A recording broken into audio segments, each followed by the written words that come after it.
Hey folks, for OS Reviews, you're watching our retro look back at the hardware of the Coby MID 705 series. This is a 7-inch Android tablet that came at the early days of Android and had a resistive touchscreen, but had a very low price point of sub $200 and was supposed to compete with the likes of the Apple iPad, but of course epically failed in that manner. With that being said, it's interesting to take a look back at kind of where Android tablets began, and for Coby at least, it's interesting since his company is now defunct, so it's quite a historic product that could have been picked up at many pharmacies as well as drugstores such as Walgreens, for instance. So the design of the tablet is actually not bad. It's a lot heavier than I originally expected just because it has an aluminum shell despite using a plastic screen, so it has a nice weight distribution to it. With that being said, the resolution of the display, which is mediocre at best, processor was also quite slow, clocked at 800 megahertz, and of course RAM was practically non-existent compared to today's standards. But it did work, for a very early build of Android, and you could browse the web. It included Wi-Fi, which was the only wireless capability on the unit. There's also a dedicated home key down below, which is made out of metal, and it feels pretty good in terms of the overall action and spring response. Bezels, of course, are quite large by today's standards. The sides features access to the various ports, which includes a mini USB for charging and syncing with a computer. It took roughly 3 hours to complete that process. There's also a mini HDMI port in addition to a 3.5mm headphone jack, along with a microSD card slot for expanding the built-in memory, which is capped at 4 gigs. And there's also a proprietary charging port in addition to a dedicated power on-off switch, which is questionable in the placement. I'm also not sure why they decided to go with a proprietary charging port when a mini USB alternative was already available and could also be used to charge the tablet itself. So kind of interesting that they went with 2 ports instead of 1, a bit redundant.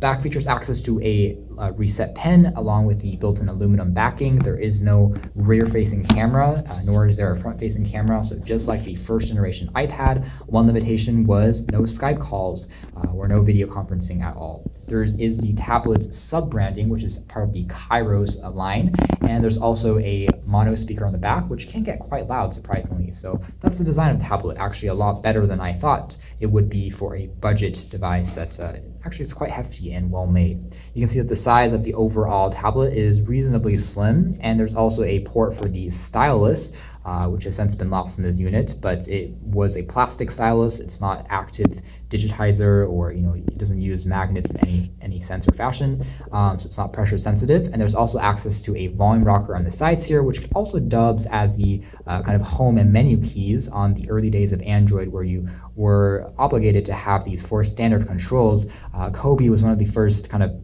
brand names to play around with the idea of using these keys and separating them from the front. So for instance, on the early days where we have things like the HTC G2 or the Dream, all the controls were placed on the front, and you have to tap on those to access the various features. So this was a bit more distributed, so it made the tablet appearance-wise more elegant, but that was just an illusion because the actual operation was more difficult because you had to tap on home by pressing on the sides instead of on the surface here. So all in all, that was just a layout of the unit. Obviously, performance here was sluggish even during the day just because of that low RAM as well as a single core processor. But for light web browsing, if you're reading New York Times or articles, it does work decently.